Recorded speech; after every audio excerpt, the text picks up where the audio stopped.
खून के रिश्ते इंसान को सहारा देने के लिए जरूरी होते हैं, लेकिन ऐसा कौन सा खून का रिश्ता परेशान कर रहा है शनाया और आहान को? कौन आया आहान और शनाया के कार के सामने? क्या कोई नया हंगामा होने वाला है अब? शनाया ने कुछ सोचा और मन ही मन में बोली, क्या आहान जानता है कि वो कितने अच्छे से फ्लर्ट कर लेता है? ओह गॉड। शनाया ने अपना मन पक्का कर लिया। उसने फिर कार ड्राइव कर रहे आहान से सवाल करते हुए कहा, तो फिर क्यों ना हम दोनों। मगर इससे पहले कि शनाया अपनी बात पूरी कर पाती, एक जोर की आवाज आई। आहान ने तुरंत कार का ब्रेक लगा दिया। एकदम से कार को रोकने की वजह से जोर की आवाज गूंजी। शनाया ने आंखें खोली तो देखा कि एक मिडिल एज्ड औरत सड़क पर गिरी हुई थी। वो तो अच्छा था, आहान का ध्यान रास्ते पर ही था, वरना शायद इस औरत को लग जाता। शनाया, क्या आप ठीक हैं? शनाया बहुत घबराई हुई थी, मगर जब उसने आहान के हाथ को अपने सामने पाया तो वो बेफिक्र हो गई। उसने आहान से कहा, मैं ठीक हूँ, लेकिन ये सामने कौन है? क्या उन्हें हमारी वजह से कोई चोट आई हुई है? शनाया ने शॉक्ड होकर जोर से कहा, सीमा बुआ। शनाया को अपनी आंखों पर यकीन ही नहीं हो रहा था। सीमा बुआ जी का नाम सुनकर उनकी आंखें भी शार्प हो गई। आहान को सीमा बुआ जी खास पसंद नहीं थी, क्योंकि उनकी उसी हरकत की वजह से शनाया बहुत परेशान हो गई थी।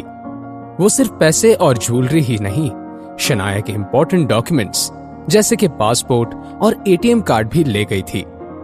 सीमा बुआ जी ने देखा कि ड्राइवर सीट पर आहान बैठा था। ये देखकर वो गुस्सा हो गई। एक ही पल के अंदर अंदर सीमा बुआ जी के चेहरे पर छाया हुआ डर नफरत में बदल गया। वो गुस्से से चलते हुए आहान की साइड की विंडो की तरफ आई और उन्होंने आहान की खिड़की पर जोर जोर से हाथ मारना शुरू किया। आहान ने उनकी तरफ एक गुस्सैल नजर से देखा और खिड़की का शीशा नीचे कर दिया। विंडो का कांच नीचे होते ही सीमा बुआ जी आहान पर बरस पड़ी। बेशरम, एक घर जमाए होने के बाद भी तुम्हारी इतनी हिम्मत कैसे हुई? अभी अगर मेरी जान चली जाती तो क्या तुम जिम्मेदारी लेते? सीमा बुआ जी ने आहान को खरी खोटी सुनाते हुए कहा। आहान को वैसे भी इस ड्रामे से कोई फर्क नहीं पड़ रहा था, मगर शनाया ने आहान की तरफदारी करते हुए कहा, सीमा बुआ जी, आप पहले हमारे कार के सामने आकर रुकी थी, और हाँ, वो भी जानबूझकर। अब अपनी भतीजी की ऐसी बातें सुनने के बाद सीमा बुआ जी के तेवर ही बदल गए।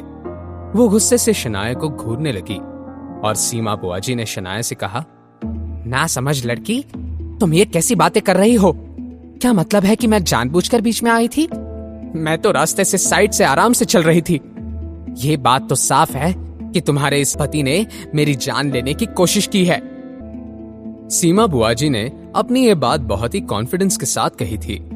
अपने दोनों हाथों को कमर पर रखकर वो ऐसे लग रही थी मानो आज वो झगड़ा करने की तैयारी से आई थी। आहान ये सारा नाटक देखने के मूड में नहीं था और सीमा बुआ जी की बात सुनने के बाद वो और भी ज्यादा इरिटेट हो गया। उसने धीमे आवाज में बड़बड़ाते हुए कहा, आपके साथ तो ऐसा ही होना चाहिए। आहान ने तो बस खुद से ही कहा था, लेकिन फिर भी सीमा बुआ जी ने ये बात सुन ली और चिढ़कर आहान से कहा, तुमने क्या कहा? तुम तो कुछ ज्यादा से सर पर चढ़ गए हो। मैं बता रही हूँ कि अगर तुमने मेरे साथ बदतमीजी करने की कोशिश की तो अच्छा नहीं होगा। जब शनाया ने आहान के अगेंस्ट ऐसी बात सुनी तो वो गुस्सा हो गई। शनाया अपनी सीमा बुआ जी से कुछ कहने ही वाली थी, लेकिन आहान ने उसका हाथ पकड़कर उसे शांत करने का इशारा कर दिया। तभी आहान, शनाया और कार के बाहर खड़ी सीमा बुआ जी ने एक आवाज सुनी, माँ, क्या आप ठीक हैं? कहीं किसी ने आपको तंग तो नहीं किया? रतन, मेरे बच्चे, अच्छा हुआ कि तुम आ गए। रतन को देखने के बाद आहान और शनाया ने एक दूसरे की तरफ देखा। उनके चेहरे पर डिसअपॉइंटमेंट ने जगह ले ली। रतन सीमा बुआ जी का बेटा था। इस लड़के की उम्र 30 पार कर चुकी थी, मगर फिर भी न ये कुछ कमाता था और न ही इसके पास कोई जॉब था। रतन की इमेज कुछ खास नहीं थी।